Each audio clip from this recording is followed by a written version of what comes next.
Alhamdulillahirabbil alamin wassalatu wassalamu ala asyrofil anbiya'i wal mursalin sayyidina wa maulana Muhammadin wa ala alihi wa sahbihi ajmain amma ba'd. Puji syukur kehadirat Allah Subhanahu wa taala atas perkenannya kita bisa bertemu di majelis yang insyaallah barokah. Insyaallah ini dulu. Tidak lupa juga salawat setelah salam tetap tercurah pada junjungan kita Nabi besar Muhammad SAW, the big inspiration, inspirasi nomor satu dan tidak akan pernah tergantikan. Ya, teman-teman mahasiswa semua, mahasiswa UIN ya, jurusannya macam-macam. Ada pertanyaan? Yang datang ini biologi. Biologi, keren kita ngomong biologi hari ini. Oke, we talking about biologi. Ya, jadi prinsipnya adalah hari ini saya ingin melanjutkan gagasan Al-Mukarram Ustadz Nuril bahwa ketika ada teman-teman mahasiswa ke sini, siapa tahu SDM-nya sangat dibutuhkan, apalagi di sini anak biologi gitu kan. Dan sekaligus saya buat desainnya. Jadi basicnya ya ini saya perkenalan ya. Ya, jadi itu saya.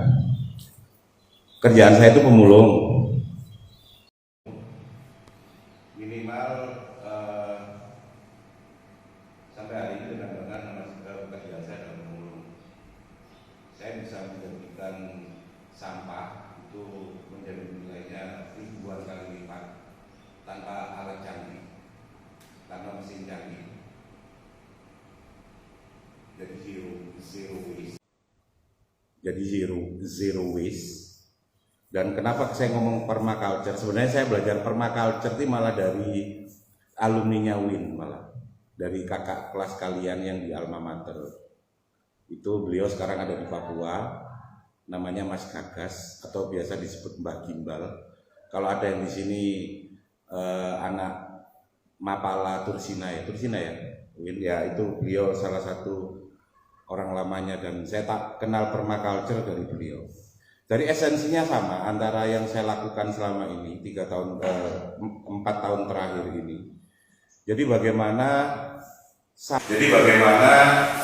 sampah, terutama sampah botol plastik itu, terutama yang mulai sekecil ini semuanya bermanfaat dan bisa dijadikan sesuatu. Tidak dengan mesin canggih, cukup dengan mesin yang sederhana. Nanti saya cerita lebih lanjut. Tapi yang pasti saya ingin menceritakan pesantren ini mau dibawa kemana nanti. Jadi yang pengen saya buat di sini adalah rooftop garden on proses di atas ini. Nanti juga ini akan melebar sampai ke belakang. Di setiap lantai 2-nya itu kita jadikan rooftop garden. Kenapa rooftop garden? Karena memang jarang sekali orang memanfaatkan atap rumah mereka itu rata-rata sebagai genteng. Gitu loh. Padahal di setiap atap rumah itu ada memungkinkan sekali untuk dijadikan garden. Mulai dari taman ataupun sekaligus kebun. Jadi Ustadz, Mbak. Jadi semuanya tanaman itu tidak hanya indah tapi diambil manfaatnya. Anak biologi pasti tahu lah. Rooftop garden di sini on proses. Jadi semuanya di kotak ini semua.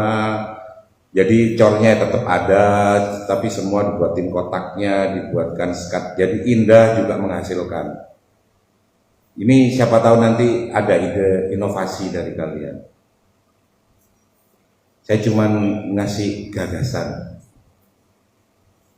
Bisa juga jadi taman, kan enak tuh kalau ngaji di situ, nggak stres santrinya ya.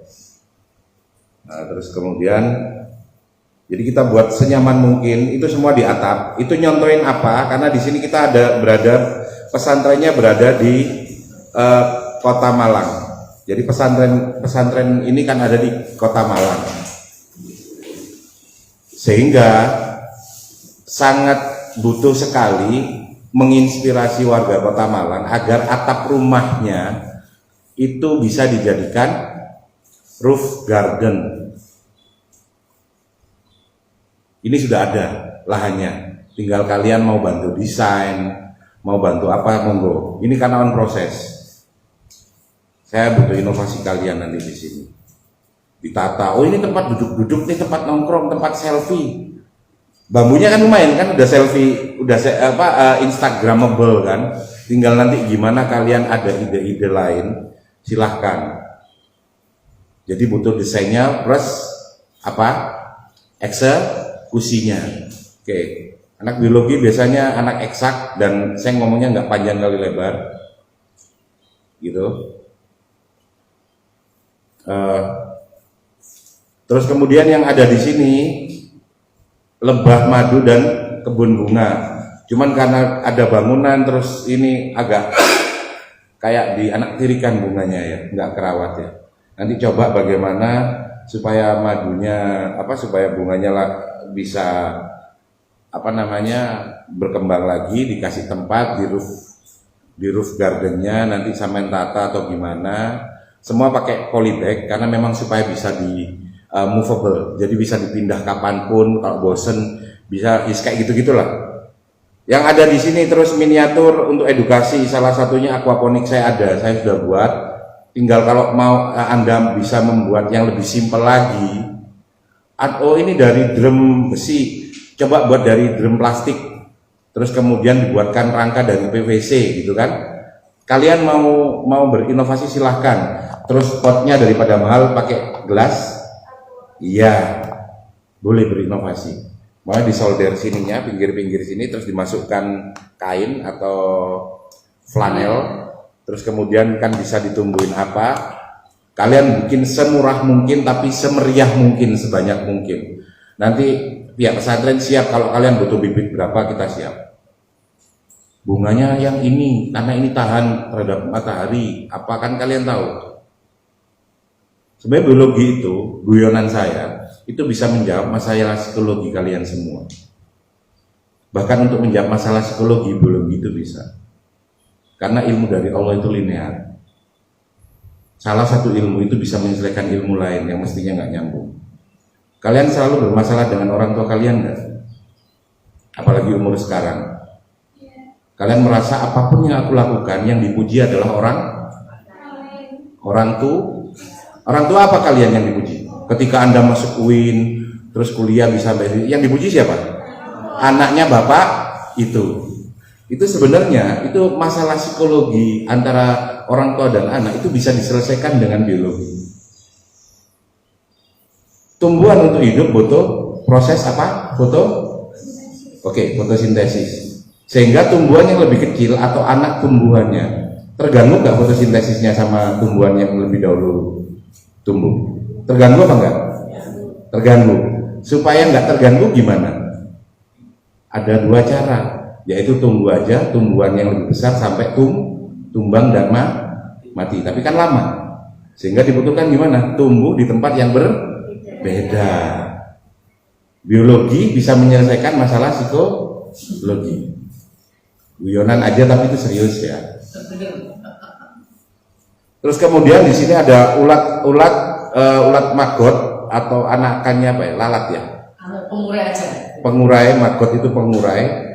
Tapi di sini belum pakai alat giling, sehingga kalau tulang ya langsung dikasih utuh gitu. Mestinya kan di slice dulu.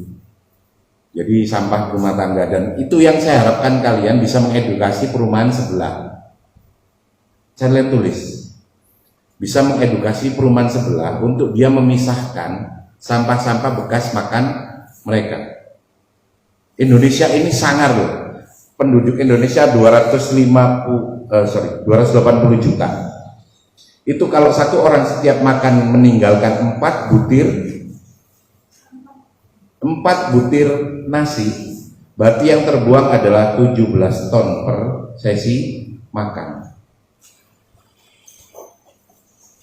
Padahal yang namanya mubazir itu temannya siapa? Bukan saya ngomong loh ya, kalian yang ngomong ya. Jadi innal mubadzirina karena ikhwanis syayatin. Tugas kita ini sekarang. Jadi ini anak UIN supaya nggak mubazir, saya kasihkan makan ulat. Kita punya ulatnya, gitu kan? Untuk diurai, untuk bisa jadi makanan buat ayam. Karena di sini ada kolam ikan juga sudah ada. Itu nanti ada kolam ikan terus sama ayam petelur. Ada daging dan telur. Daging dan petelur. Permaculture pernah dengar kalian ya, anak biologi? Permaculture? Enggak. Berarti kampus kalian enggak update. Dan seperti biasa memang tempat-tempat di mana mahasiswa belajar itu yang merasa sok akademis itu biasanya telat sama praktisi. Telat ratusan tahun, bukan hanya puluhan tahun, ratusan tahun. Jadi itu saya jelaskan, itu bisa sampean capture boleh. Jadi permakultur, perma itu adalah lestari, stabil, tetap. Terus kultur adalah sistem hidup, pertumbuhan, pola pikir, terutama pola pikir. Culture itu pola pikirnya. Kita edukasi ke perumahan sebelah. Daripada sisa makan Anda kebuang percuma, enggak ini kita nanti kita kasih tempat. Jadi setiap hari kita ambil, kita tampung, biar kita uraikan dengan ulat. Itu tugas kalian nanti itu. Terus kemudian setelah itu nanti diinikan ke ulat biar bisa buat makanan ayam sama lele, atau kalau kalian mau ya boleh. Protein tinggi itu sebenarnya. Atau teleknya ulat itu ya protein tinggi itu. Ya jadi permaculture itu ya merupakan jadi kita membuat siklus hidup like ekosistem. Tapi ekosistem itu kan makronya, big thing-nya. Kita buat replikanya. Oke, kita buat replikanya. Jadi kita buat replikanya untuk supaya tidak ada sampah pun. Karena dunia ini dibuat Allah sistematis sampai tidak ada energi yang terbuang percuma. Karena Allah itu selalu sebelum memberi perintah Allah sendiri melakukan. Allah itu zero waste duluan. Allah itu paham recycle banget. Untungnya kalian anak biologi, jadi saya nggak usah panjang kali lebar ngomong. Kalian paham bener ekosistem ya. Jadi kalian buat ekosistem kayak di alam natural. Jadi mulai tangga sebelah ini buang plastik, oke, plastiknya kita masukkan bank sampah sini pesantren. Terus sisa makanannya juga kita kelola. Sampai di sini paham? Ada pertanyaan? Paham ya? Terus untuk jadi permaculture itu apa? Sunatullah, gitu kan? Mendesain sistem. Permaculture ada ilmu mendesain sistem kehidupan. Jadi kalian sebelum kehidup rumah tangga, kalian buat kehidupan dulu lah, yang sederhana ini. Jadi kalian terlatih ini, kalian nanti membuat sistem di rumah tangga kalian itu lebih simpel. Pengen segera rumah tangga kan? Enggak pengen. Loh, kalau pengen ya ayo kita mulai buat desain sistem kehidupan dulu. Karena kita itu semuanya harus didesain, harus a life with design. Bukan cuma sekedar hidup, tumbuh, punya anak, terus mati. No. Jadi sunatullahnya di dalam kita sebagai khalifah fil art. Jadi manager of the world, of the universe. Ya ini maksimalkan hal-hal kecil kayak gini. Terus kultur berdasarkan pada 3, yaitu kepada bumi, pada manusia, menentukan batas diri dan berbagi berkah. Pada umumnya berbagi berkah kan. Sini tiba-tiba yang tadinya lele bingung mau ngasih pilot tiap hari, akhirnya kan makan dari apa yang dihasilkan sama ulat. Tumbuhannya juga subur.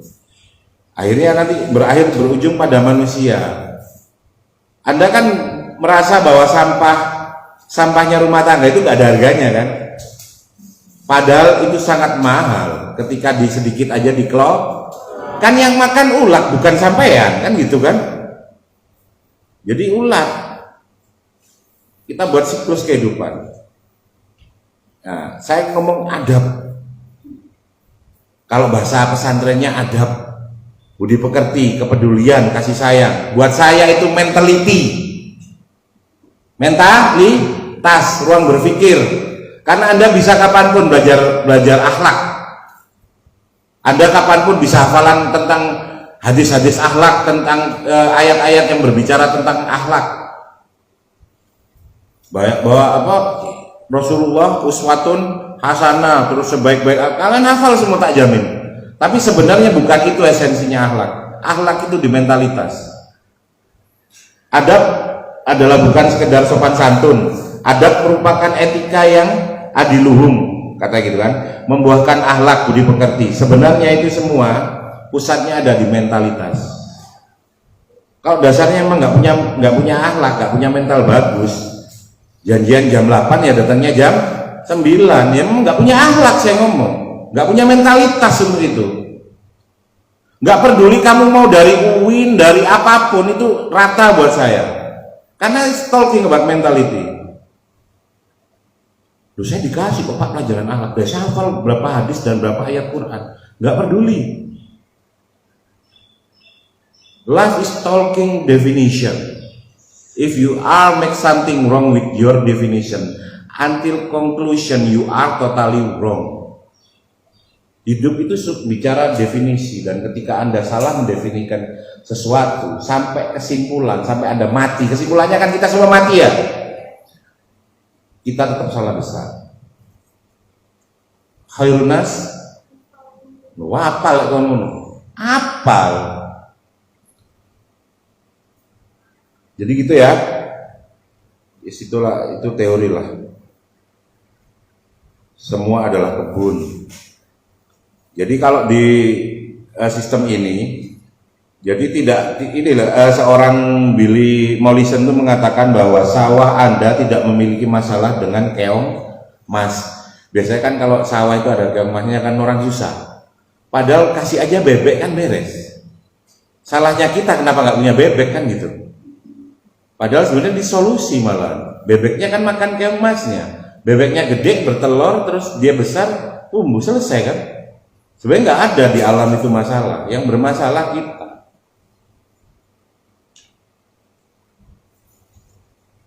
Nah, semua di alam itu akan kembali ke alam. Siklus hidup, kalian tahu kan, life circle ya, ekosistem circle, semuanya muter lagi.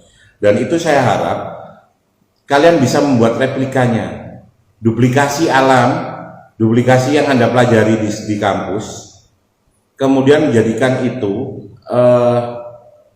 bisa diaplikasikan di pesantren ini. Semuanya sudah ada, tinggal kalian membuat sistemnya. Sampai di sini paham? Jadi terus bekerja dengan alam, bukan melawan alam. Jadi kalau di sekitarmu banyak lalat, ya lalatnya cukup buatin kandang aja, terus biarkan mereka ekosistemnya di situ. Tapi manfaatkan adanya lalat kan gitu ya. Kan tidak ada yang dibuat Allah itu sia-sia aja kan. Lalat buat apa? Mas Yuli udah belajar kan, lalat buat apa Mas Yuli? Produksi maggot. Karena telurnya lalat itu maggot itu rakus banget ya. Ya. Kan itu. Kalau sampean suruh makan kan nggak mau. Untuk nggak jadi protein, dan kalau sampean makan nggak jadi protein, jadi itu. Jadi si kuning berlayar itu kan. Terus semua yang ada di alam bekerja dua arah. Ulat pada pohon monbui dapat dilihat sebagai dua hal. Negatifnya yaitu hama. Kalau kita ngomong negatif, yaitu sebagai penghasil kokon, bahan pembuat sutra. Kan kita mau manfaatin yang mana? Gitu. Bekerja di tempat yang dapat memberikan dampak baik, membuat prioritas tempat kita bekerja. Jadi kalau umpamanya banyak sampah gini, ya udah jadikan ini gimana caranya membuat ini jadi tempat nanam, tinggal gimana caranya ini jadi satu cup ini bisa jadi satu untai apa namanya bayam, paham maksudku? Jadi satu cup ini jadi satu untai bayam, bisa dipakai lagi. Kok semua yang ada ini bukan lagi kita pandang sebagai masalah, tapi sebagai peluang secara positif. Insya Allah kalian yang beruntung bisa KKN di sini, ketemu saya nanti yang paling punya karya, dan insya Allah bermanfaat buat pesantren ini. Jadi amal jariah. Suka jariah mas? Pasti cantik. Yang jawab Jerien. Oke. Tetapkan tujuan dengan visi yang jelas. Ya ini kan ini masalah kita selalu ini, gitu kan? Oke, itu mempelajari permaculture dari buku atau sumber lain, boleh ya. Nanti kalau ada ide lagi, nanti kita buat grup. Kalau ada ide baru atau bisa nanti kontak saya. Terus buatlah semacam komitmen di dapur kita, gitu kan? Mulailah dari dapur. Kenapa aku kok suruh ngejar kalian perumahan sebelah? Karena berapa rumah itu kan? Pasti tiap hari kan buang sampah makanan banyak kan? Nah itu yang paling dekat dulu lah yang digarap. Minimal gini, perumahan sebelah karena ada pesantren ini terbackup. Semua sampah makanan mereka, semua sampah plastik mereka kita yang terima. Paham maksudku ya di sini ya. Buat circle plastiknya ya terdaur ulang, terupcycle, termasuk sampah-sampah lain-lainnya juga bisa termanfaatkan.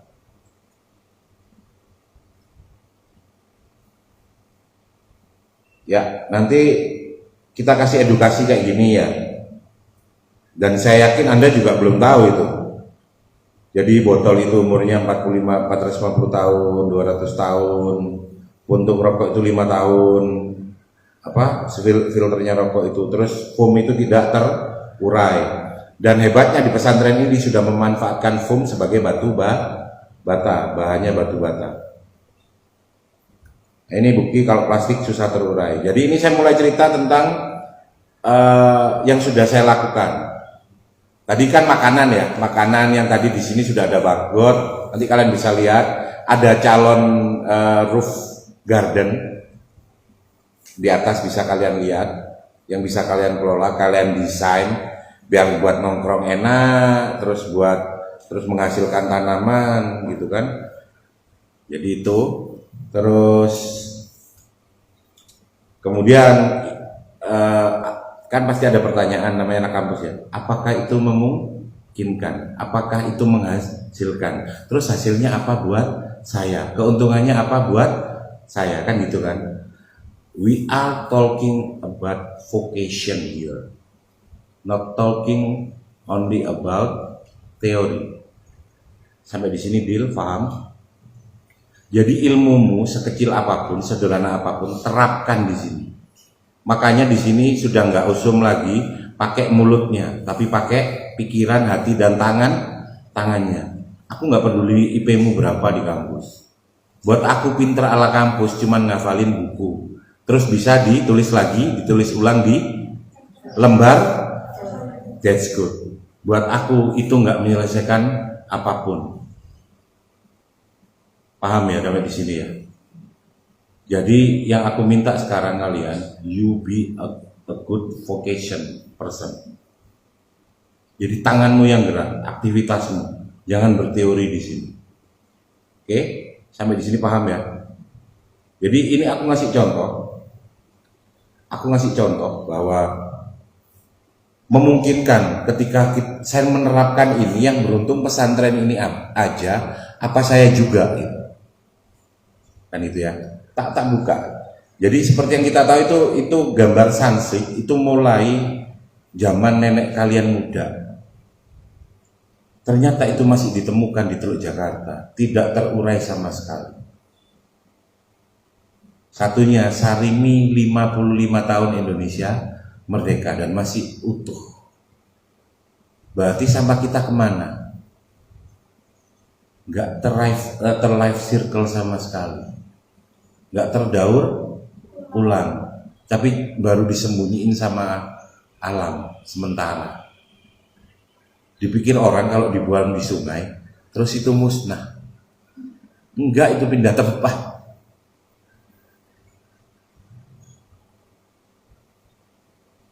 Ini kejadian.